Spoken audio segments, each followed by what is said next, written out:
नमस्कार, मी प्रज्ञा देशपांडे पुन्हा एकदा रणरागिणी कार्यक्रमात आपलं स्वागत करते। आज येथे ज्या रणरागिणी आल्या आहेत त्यांना आपण संबोधूया विद्युल्लता। काय आहेत या विद्युल्लता?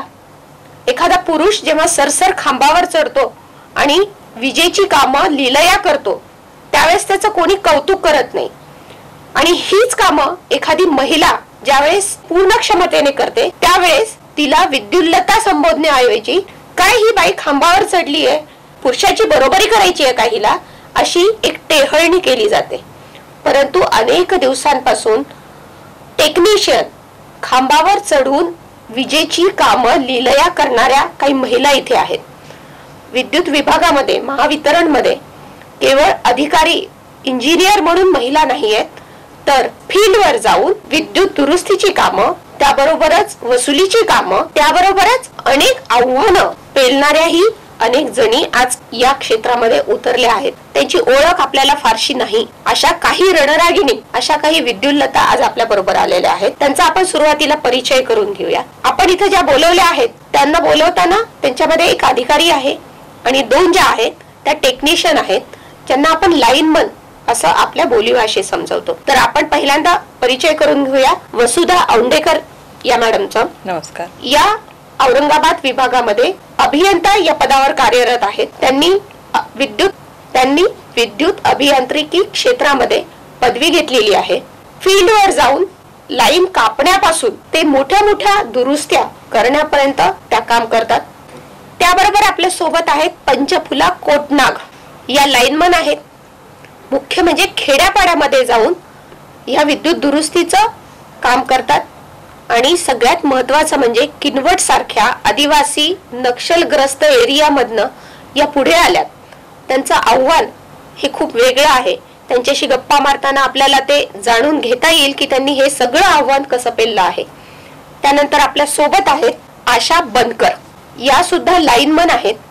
पुरुषाच्या बरोबरीनं विद्युत दुरुस्तीची कामं करतात।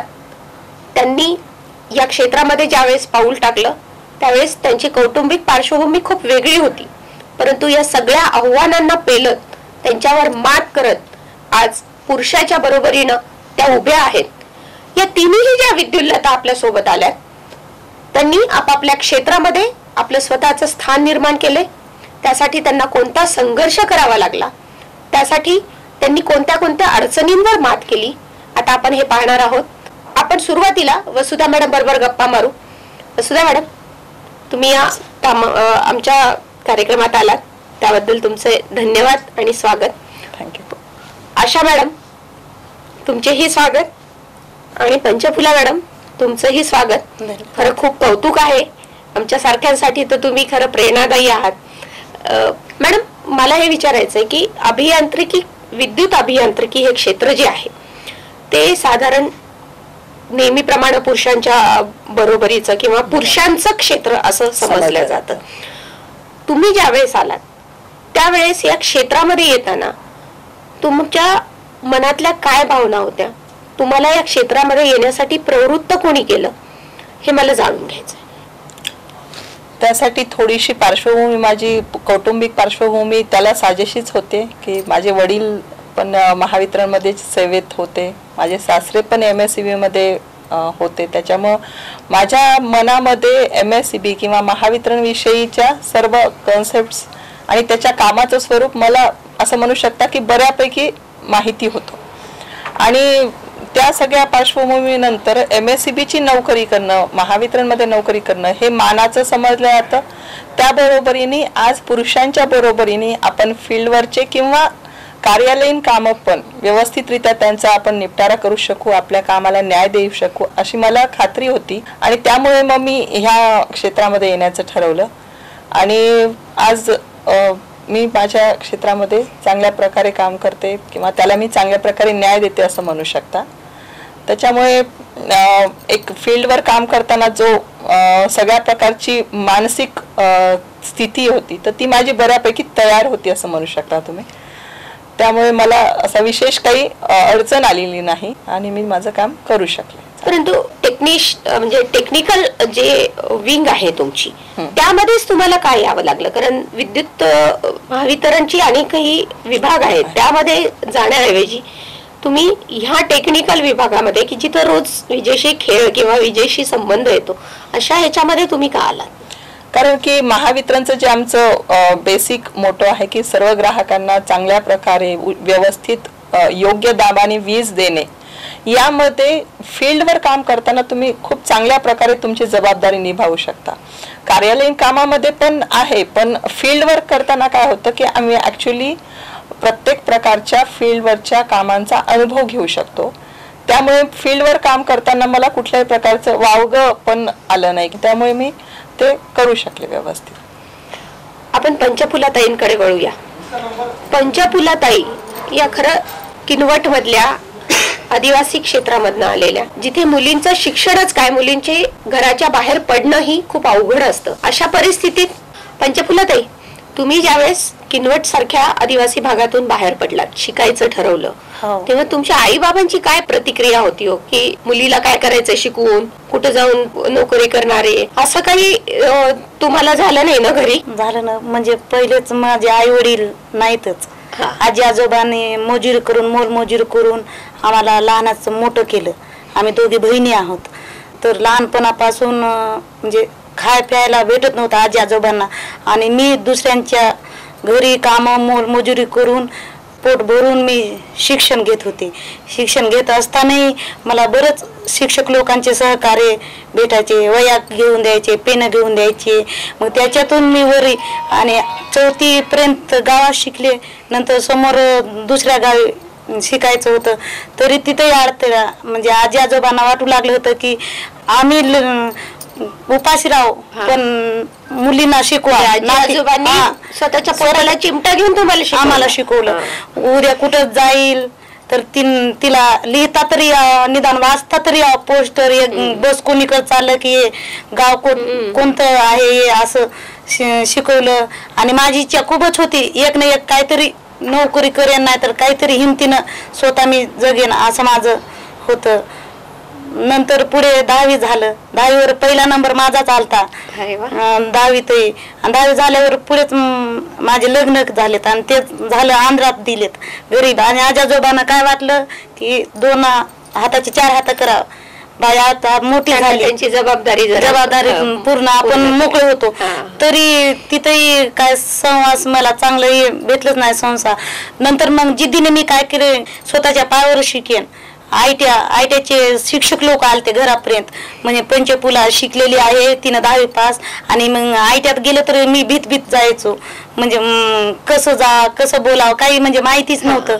नंतर आयटीत गेलं, डॉक्युमेंट्स ते सर्व दिलं. नंतर म्हणलं मी मिशन क्लास शिकेन. सर लोक मला एवढं म्हणलेत, पंचफुला तुम्ही 10वी शिकलेत आणि तुम्ही पुढे एक ना एक दिवस तुम्ही स्वतःच्या पायावरच बनणार, तुम्ही आयटी करा, इलेक्ट्रिशियन घ्या.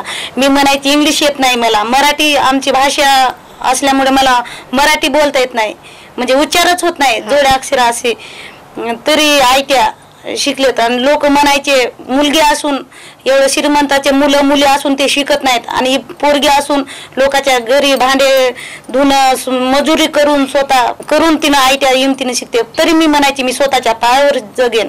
आई वडील नसले तर काय झालं, आज आजी आजोबांनी मला रक्ताचं पाणी करून मला लहानाचं मोठं केलं. त्यातलं एक ना एक दिवस मी काही करून दाखवेन. आणि मी आज या खेडेपाड्यातून, आदिवासी भागातून, नक्षलवादी एरियातून असून मी आज या पदावर ड्युटी करत आहे. आणि मला अभिमान वाटते, स्वाभिमानानं मी काम करते की मला चांगला अनुभव आहे. एवढं हे बघ, आपण पंचफुला ताईंचं म्हणणं ऐकलं की त्या आदिवासी सारख्या भागातून येऊन स्वतःच्या पायावर कष्टाने मोलमजुरी करून त्यांनी स्वतःचं शिक्षण स्वतः पूर्ण केलं. ITI मध्ये गेल्यानंतर ही शिवणकाम किंवा इतर जे महिलांच्या साठीचे क्षेत्र ओळखले जातात अशा ह्याच्यात न जाता त्यांनी इलेक्ट्रिशियन सारखा वेगळा विषय निवडला. आणि आज काय तर त्या परतूर सारख्या भागामध्ये लाईनमन म्हणून काम करत आहेत.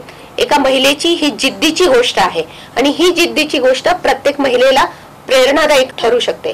आपण आता वळणार आहोत आशाताईंकडे. आशाताई याही सावंगी क्षेत्रा सारख्या खेड्यापाड्यांमधून लाईटमन म्हणून काम करतात.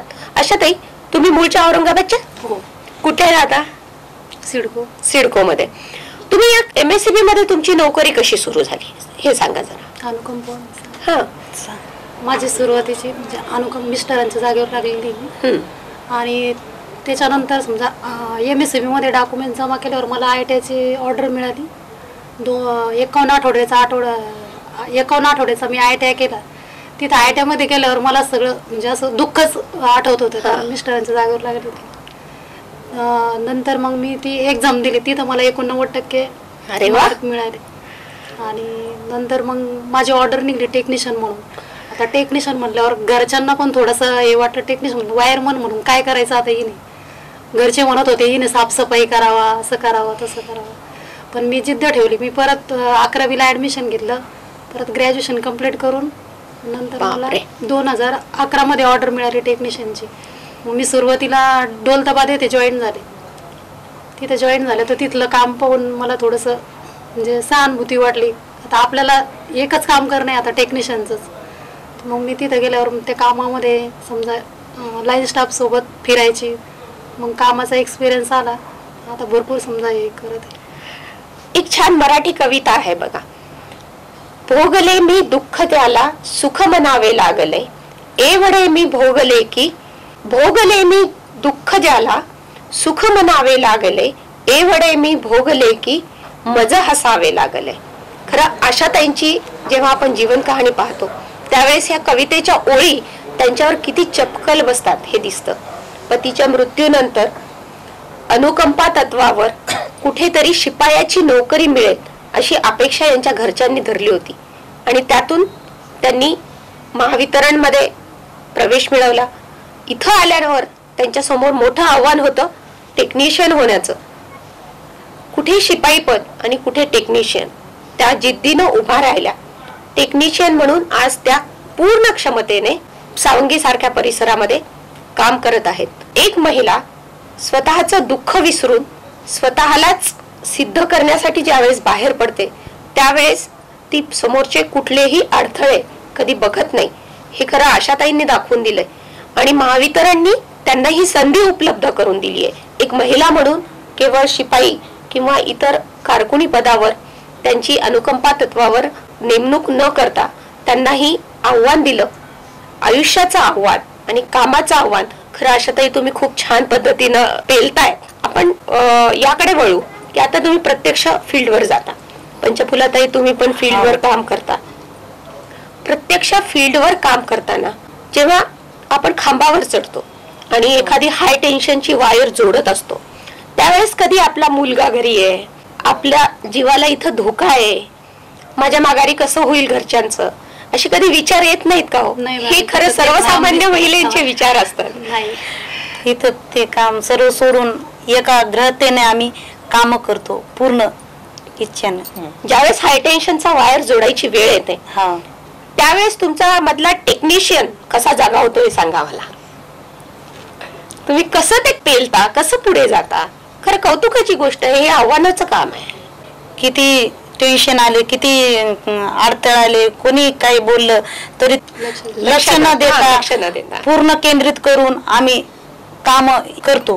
म्हणजे खरं बाईचा संसार म्हणजे आगीचा खेळ म्हणतो आपण, परंतु तुमचा आगी बरोबर विजेशी खेळ आहे तुमचा रोजचा. आणि हा विजेशी खेळ करताना ती विजेच्या डोळ्यात डोळा घालून त्या विजेच्या सोबत राहून जेव्हा तुम्ही काम करता त्यावेळेस तुमच्या मनाची जी शक्ती असते, आपल्या मनाची शक्ती असते, ती तुम्ही कशी कामाला लावता. कारण जेव्हा एखादी वायर जोडत असतो, एखादं कनेक्शन कट करत असतो किंवा मोठी डीपी नादुरुस्त डीपी दुरुस्त करत असतो त्यावेळेस तुम्हाला काय काय गोष्टी कराव्या लागतात. मला हे मुद्दामून जाणून घ्यायचंय की टेक्निकली तुम्हाला काय काय करावं लागतं. की वीज जोडावी लागते त्यावेळेस तुमचा कसा हे असतो. कारण तुमचा जो हा खेळ आहे, तुमचं जे जीवावरचं काम आहे हे आपल्या प्रेक्षकांपर्यंत पोहोचलं पाहिजे. तर मला दोघींच्याकडनं हे जाणून घ्यायची इच्छा आहे की तुम्हाला नेमकं तुमच्या कामाचं स्वरूप काय, तुम्ही काय काय करता. मोकळेपणानं सांगा की तुम्ही वायर जोडता, त्यानंतर तुम्हाला कनेक्शन कट करावे लागतात, त्यावेळेस तुम्ही कसं काम करता. म्हणजे तुम्ही जसं रोज रुटीन काम करता हे मला सांग. तर डिस्कनेक्शन करत असताना आम्ही डीपी पहिले बंद करतो. म्हणजे स्वतः मी बंद केलेली डीपी बंद करून आता पोल आहे, हा पोल जवळ सीडी लावायची. सीडीनं चढायचं, मग नंतर पकड वगैरे वायर कट करून परत पकड मागे टाकून परत खाली उतरायचं, म्हणजे डिस्कनेक्शन. हा, आणि एखाद्या वेळेस तुम्हाला दुरुस्तीचं काम येतं, म्हणजे कुठे फॉल्ट झालाय नेमका हा तुम्ही कसा शोधून काढता? जर त्या डीपीचं डिओ गेला आणि त्यातून LNK मोठी क्रॉसिंग झालं तर पहिले डीपी बंद करतो आणि सबस्टेशनला जातो आणि तिथून परमिट आम्ही घेतो आणि परमिट घेताना आर्थिंगला शॉर्ट करतो आणि खरंच केलं की नाही आम्ही स्वतः जातो सबस्टेशनला आणि ते कोणतं फीडर आहे तेच फीडर बंद केलं की दुसरं केलं ते पाहतो आणि तेच आहे का, आणि ते बंद केल्यावर मग त्या डीपीवर जातो आणि डीपी बंदच केलेली असते दोन्ही, आणि नंतर वरी चढून डिओ तार जोडून घेतो आणि नंतर खाली उतरून डीपी चालू करून नंतर परमिटकडे येतो की वापस करतो आणि तिथं परमिट 100% कॅन्सल म्हणून, आणि कोणतं परमिट बंद केलं ते चालू करायले की बंद करायले म्हणून आम्ही स्वतः जातो आणि ते बंद करून घेतो ऑपरेटर साहेबाकडून. मॅडम, मला हे विचारायचंय की तुम्ही एक स्त्री म्हणून ज्यावेळेस अधिकारी पदावर बसता त्यावेळेस यांच्यासारख्या ज्या टेक्निशियन्स आहेत, त्यावेळेस यांच्यासारख्या ज्या फील्डवर प्रत्यक्ष फील्डवर काम करणाऱ्या ज्या टेक्निशियन किंवा इतर कर्मचारी आहेत, त्यांचे जे प्रश्न तुमच्यापर्यंत येतात त्यांचं स्वरूप कसं असतं हे मला जाणून घ्यायचं. बऱ्याच वेळेस अशा महिलांना मानसिक आधार, म्हणजे विशेषतः मी पण एक स्त्री असल्यामुळे त्यांच्या मानसिकतेचा मी विचार करते आणि सर्व प्रकारे त्यांना, म्हणजे जे कामाचं स्वरूप आहे किंवा कामातील जबाबदाऱ्या मी त्यांच्या जरी शेअर नसेल करू शकत तरी मानसिकरित्या त्यांना मी जरी अधिकारी वाटले तरीही त्यांना ही जवळची मैत्रीण आहे, ही पण एक महिला आहे, या बाबतीत त्यांना मी सेफ वाटावं किंवा त्यांना जर कुठल्याही प्रकारचा म्हणजे कामाशी रिलेटेड प्रॉब्लेम असेल तर तो तर शेअर करू शकावाच त्यांनी, पण दुसऱ्या कुठल्याही प्रकारचं त्यांना इनसिक्युरिटी वाटत असेल, कुठल्या प्रकारची अडचण असेल, कुठला एखादा काम करताना त्यांना काही प्रकारच्या तांत्रिक अडचणी येत असतील किंवा कधी कधी असं होतं की फील्डवर असताना काही प्रकारचे त्यांना प्रॉब्लेम्स येऊ शकतात जे ते दुसऱ्या पुरुष अधिकाऱ्यांना सांगू शकत नाही, ते मी प्रकर्षाने त्यांच्याकडून जाणून घेते. कारण की कधी कधी असं होतं की त्या ज्या आमच्याकडे टेक्निशियन आहेत तर त्या कधी कधी दुसऱ्याकडे एवढा मोकळेपणाने बोलत नाही, पण जेव्हा त्यांना कळतं की ही महिला जरी अधिकारी असली तरी आपल्याकडून हिला माहिती करून घेण्यात हे आहे आणि ती आपले प्रॉब्लेम सॉल्व्ह करू शकते, असं जेव्हा त्यांना दिसतं ना त्यावेळेला ते आम्हाला मोकळेपणे सांगतातही आणि आम्ही त्यांचे प्रॉब्लेम्स पूर्णतः सॉल्व्ह होतील आणि त्यांना त्या बाबतीत काम करण्यासाठी त्यांना चांगलं वातावरण, खेळीमेळीचं वातावरण आणि चांगल्या प्रकारे सेक्शन ऑफिसला असो किंवा सब डिव्हिजनला असो त्यांना तिथं मोकळेपणा वाटला पाहिजे. आणि त्यांना कधी कधी महिला कर्मचाऱ्यांना स्वतःला एक मानसिकता असते की मी एकटीच आहे लेडीज या फील्डवर काम करताना, कारण आमच्याकडे कसं असतं की त्या सेक्शन ऑफिसला 5-6 जेंट्स पुरुष कर्मचारी आहेत आणि मग ही एकटीच लेडीज किंवा महिला कर्मचारी असते.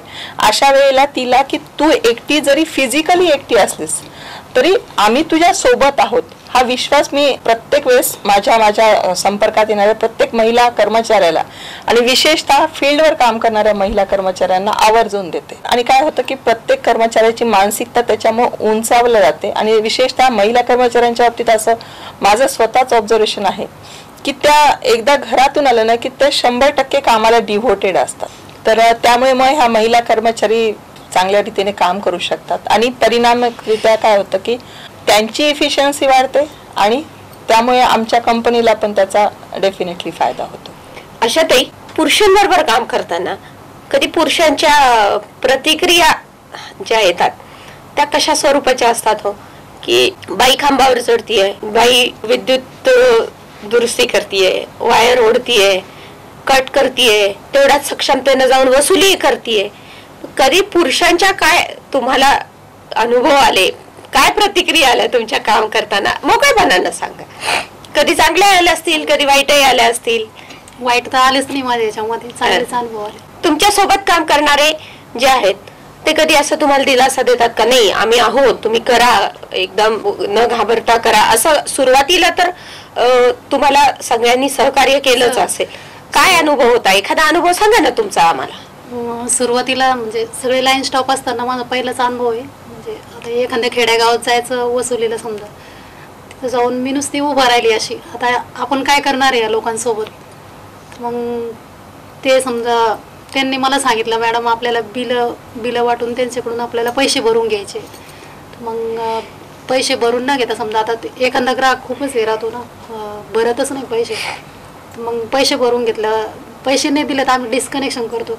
मग लाईन स्टाफचं म्हणणं मॅडम तुम्ही आज जाऊन त्यांना सांगा बाबा, कारण लोक ऐकत नाही, लेडीज म्हणल्यावर थोडंसं हे सांगून त्यांचं आपण डिस्कनेक्शन करतात. ते खूप रागवलेलं राहतात डिस्कनेक्शन केल्यावर.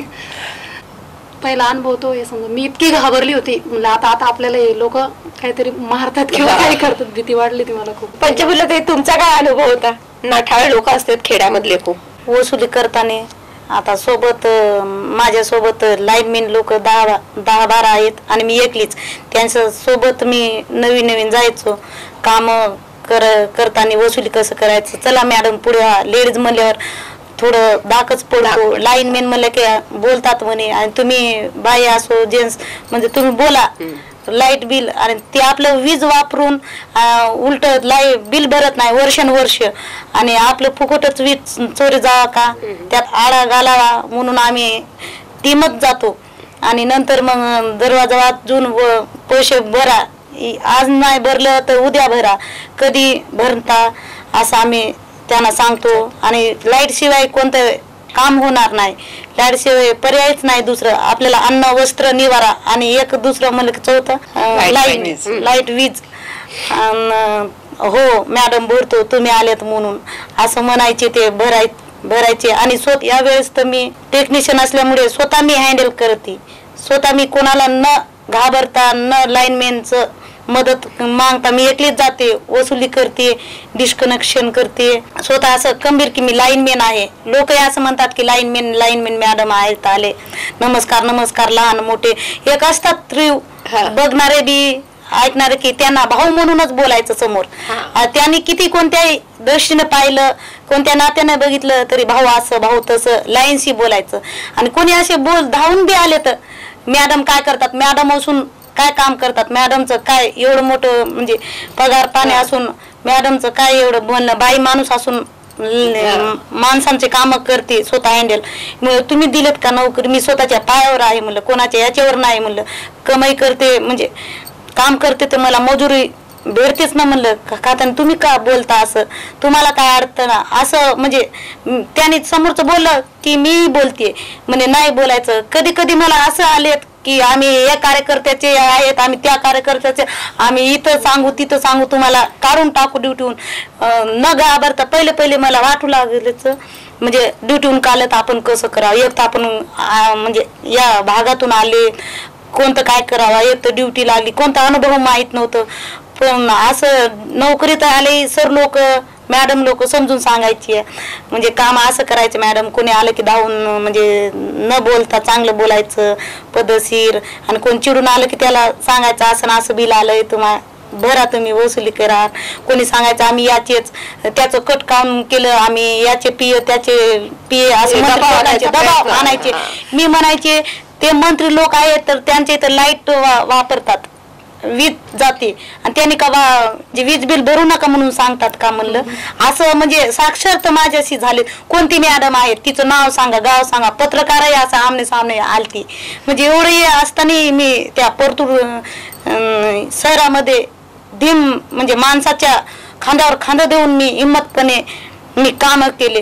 म्हणलं कोणता पत्रकार आलं तर म्हणलं नाव सांगितलं पंचफुला कोटनाक, सांगा मी किनवरची बदली करता का काढता, पण माझी ड्युटी आहे ते मी प्रमाणितपणे करायले. म्हणलं मी माझं घरचं करणं झालं, म्हणलं मी कंपनीची सेवा करायले, कंपनीची MSCB ची कुठं अडथळा आकडे आहेत त्यांना काढून त्यांना व्यवस्थित कोटेशन भरा. काही नाही एवढं 1550 आपण किती खर्च करतो बाहेर गेलं की. मित्र भेटलं की तिथं 1000 नाही 10,000 खर्च करतो, 5,000 खर्च करतो. त्यात काय मेल लागते का आपल्याला, काही नाही लागत. आणि एवढं कोटेशन तर 1550 आहे ना. मीटर घ्यायचं चालू करायचं, आकडा कशाला करायचं, कोर्टात जा केस होतात, मग तुमचं दो आमचं ते आमची ड्युटी आहे, जे ड्युटी आहे ते तर करावंच लागते. असं समजून लोकांना मी सांगते, बायांना माणसांना. कसं ते माणसाचं ड्युटी तर पहिले माणसंच येतात, बाया येतच नाहीत. मग त्यांना मी भाऊ असं करायचं तसं काही नाही लागत कोटेशनला. तर म्हणे मॅडम एवढं चांगले समजून सांगतात म्हणे आमचं एवढं हे नाही, आणि डेंजर एरियातही गेलं तरी आजपर्यंत मला उलट सुलट बोललेच नाही. आणि या 2 दिवसात तर मला असं रात्रीचे फोन 10-11 वाजवलं फोन येतात. नाईट असल्यामुळे नाईटचे लाईनमॅन लोक असतात तर त्यांना पाठवते, कधी कधी त्यांचं उचलत नाहीत काय नाही, तर मी माणुसकीनं चिडून येतात म्हणजे मॅडम आज लाईटच गेली, डीपीचं फ्यूजच गेलंय, कसं काय येईना. पण मी नाईट असल्यामुळे मी येत नाही. आमच्या नाईटचे शिफ्ट ड्युट्याला आल्या तर त्यांना मी पाठवते, पाठवा मॅडम कोणते आहेत, फोन उचलत जा. आणि आमचे 24 तास फोन चालू, बंद कधी राहत नाहीत. आणि आम्ही लोकांना ग्राहकांना आम्ही सेवा चांगल्या प्रकारे देतो. आशाताई, ज्यावेळेस घरी मुलाला ठेवून येता तुम्ही, आज तुमचा मुलगा केवढा आहे? 8वी मध्ये गेला. 8वी मध्ये आहे, म्हणजे बऱ्यापैकी मोठा झालाय. त्याचं तुम्हाला कसं सहकार्य असतो या सगळ्या ह्याच्यामध्ये की आई आपली इतक्या अवघड क्षेत्रामध्ये काम करते? तुमच्या घरी अजून कोण कोण आहे मुला व्यतिरिक्त? सासूबाई आहेत. तर सासूबाई आणि मुलगा यांचं सहकार्य कसं लागतं तुम्हाला? त्यांचं सहकार्य आहे ना कामामध्ये. कामामध्ये सहकार्य आहे. मग घरचे सगळे काम सासूबाई करून घेतात माझ्या. म्हणजे तुमचं ऑफिस मध्ये म्हणजे जेव्हा घराच्या बाहेर पडल्यानंतर बहुतेक तुमचा घरी जाण्याचा वेळ थोडा निश्चित नसावा असं मला वाटतं, कारण ठरलेली ड्युटी असते का तुमची 10 ते 5? 5:30 नंतरच जाते मी. 5:30 नंतरच जाते. मग अशा वेळेस मुलाकडे तुमच्या सासूबाई लक्ष देतात. आज मुलगा तुम्हाला तुमच्या कामात काही मदत करतो? सध्या नाही करत, छोटा आहे ना. त्याला काय बनवायचंय तुम्हाला? शिकून इंजिनियर वगैरे करा. इंजिनियर बनवायचं स्वप्न आहे तुमचं? पंचफुलाताई तुमचं? मला 2 मुलं आहेत मॅडम, लहान लहान छोटेलेच आहेत, एक 7 वर्षाचं आणि एक 5 वर्षाचं. आणि फॅमिली आम्ही राहतो. आणि कसं मी सकाळी 8ला जाते, 8 ते संध्याकाळी 6-7च वाजतात घरी यायला. तोपर्यंत घरचे काम 8च्या अगोदरच लवकर उठून काम, लहान मुलं असल्यामुळे त्यांचं जेवणाचं सर्वच डबा करते आणि कामाला निघते. आणि 8ला ड्युटीला जावं लागते, शहर असल्यामुळे सिटीतलं वातावरण ते. आणि नंतर लहान लहान मुलांना मी सांगते की मी ड्युटीवर चालले. पहिले मी सांगायची, आई मम्मी तुम्ही कुठं जाता, तर मी शाळा शिकायला जाते. आणि लोकांना विचारायचे मुलं, तुमची मम्मी कुठं गेली, तर माझी मम्मी शाळेत गेली. मग त्यांना तसं नाही सांगता मग मी ऑफिसला चालले म्हणून सांगायचे, ड्युटी करते. मग नंतर मुलांना असं जाणारे येणारे लाईनमॅन लोक आता विचारतात, मॅडम कुठं गेली तुमची आई, तर ते एवढं सांगतात की आमची आई ऑफिसला गेली, ड्युटीला गेली असं सांगतात. आणि कधी आमच्या मुलांना देखरेख करायला कोणी नाहीत. स्वतः व्यवस्थित खातात पितात खेळतात राहतात, घराच्या बाहेर कुठं जात नाहीत, एवढं सिटी शहर असून. आणि मी व्यवस्थित 6 वाजले की मग घरी कोणाकडून तरी फोन लावा, आमची मम्मी येते की नाही, येता या मम्मी लवकर या घरी. घरी मुलांना सांभाळायला तुमच्या कोणी नाही. हा, आणि एवढं छोटे असून त्याने माझा अनुभवतात की माझी मॅडम म्हणजे माझ्या आईचं ड्युटी लाईनमॅनचं आहे, फोनवर काम करतात, ते कामाला जातात. असं लहान असून तरी तेवढा अनुभव मुलांना आहे. समजूतदारी ही किती लहान वयात येते आणि परिस्थिती मुलांनाही कशी लवकर समजूतदार बनवते. खरं पंचफुलाताईंच्या मुलांकडे पाहून म्हणायला हवं. आपण आता वसुधा मॅडम कडे येऊया. त्या अधिकारी पदावर आहेत, त्यांच्या समोरचं आव्हान हे वेगळं आहे. तर मॅडम, तुम्ही या पदावर राहून काम करताना तुमच्या समोरचे जे आव्हानं आहेत ती कशा स्वरूपाची आहेत? तुमच्या कामाचं स्वरूप कसं आहे? आम्हाला फील्डवर सप्लाय मेंटेन करणे ही सगळ्यात जास्त हायेस्ट प्रायोरिटी असते. आणि ते काय असतं की त्याला वेळेची लिमिट नाही, 24 आवर्स आमच्यासाठी वर्किंग आहेत असं म्हणू शकता तुम्ही. तर त्यामध्ये कधी होतं की लाईनवर कुठला फॉल्ट डिटेक्ट झाला, कधी सापडला, तर त्यावेळेला जाऊन सबस्टेशनला परमिट घेणे, ती लाईन बंद करणे आणि स्वतःच्या सुपरविजनच्या खाली लाईनमनकडून तो फॉल्ट पेट्रोलिंग करणे. तो फॉल्ट सापडल्यावर कधी लाईनवर जे इन्सुलेटर्स असतात ते रप्चर होतात किंवा काही प्रॉब्लेम येतो, तो सॉल्व्ह करतो. हे तर लाईनवरचे प्रॉब्लेम सोडून फील्ड ऑफिस वर्क पण बरंच असतं आम्हाला, की जे आलेल्या ग्राहकांना दर्जेदार सेवा देण्या इतपत त्याच्यासोबतच त्यांना कधी कधी नवीन कनेक्शन्स, जे एखाद्या ग्राहकाला नवीन इलेक्ट्रिसिटीचं कनेक्शन घ्यायचं असेल तर त्या बाबतीत त्याला सर्व प्रकारे लागणारे डॉक्युमेंट्स सांगणे, त्याच्याकडे त्याला कोटेशन देऊन त्याच्याकडून ते कनेक्शन आम्ही करून देतो त्याचं. आणि त्याच्यासोबतच आम्हाला सोबतीने महावितरणचं जे आज महत्त्वाचं काम आहे की ह्यामध्ये वसुलीचा पण भाग महत्त्वाचा असतो.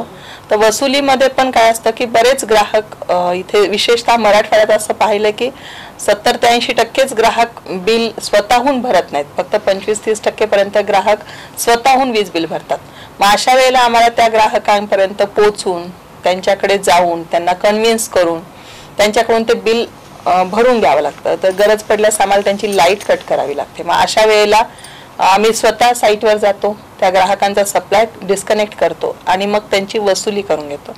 मग हा जो वसुलीचा एक कार्यभाग महत्त्वाचा आहे. त्याच्यासोबतच थेफ्ट डिटेक्शन असतं. म्हणजे काय करतात काही ग्राहक त्यांच्या मीटर्समध्ये, इलेक्ट्रिसिटीचे जे मीटर असतं आमचं, त्या मीटरमध्ये टॅम्परिंग करतात आणि त्या मीटरच्या टॅम्परिंगमुळे त्या मीटरची जी मोजण्याची गती आहे ती मंदावते आणि त्याच्यामुळे त्यांनी जर 100 युनिट्स वापरले असतील तर ते 20-25 असं कमी युनिट्स पर्यंत मोजल्या जातात आणि त्याच्यामुळे आमचं नुकसान होतं. मग हे जे थेफ्ट आहे, ही जी इलेक्ट्रिसिटीची थेफ्ट आहे, ही थेफ्ट आम्ही जाऊन साईटवर चेक करतो. आमच्याकडे त्याचं इन्स्ट्रुमेंट आहे, ते चेक करतो आम्ही. ते इन्स्ट्रुमेंट जेव्हा आम्ही त्यांच्या ग्राहकाच्या मीटर सोबत लावतो त्यावेळेला कळतं आम्हाला की ते मीटर स्लो केलेलं आहे का, आणि मग त्यावेळेला आम्ही त्याचा व्यवस्थित पंचनामा करून पुढे त्याला त्याचं वीज चोरीचं बिल देतो आणि ते त्याच्याकडून वसूल पण करून घेतो.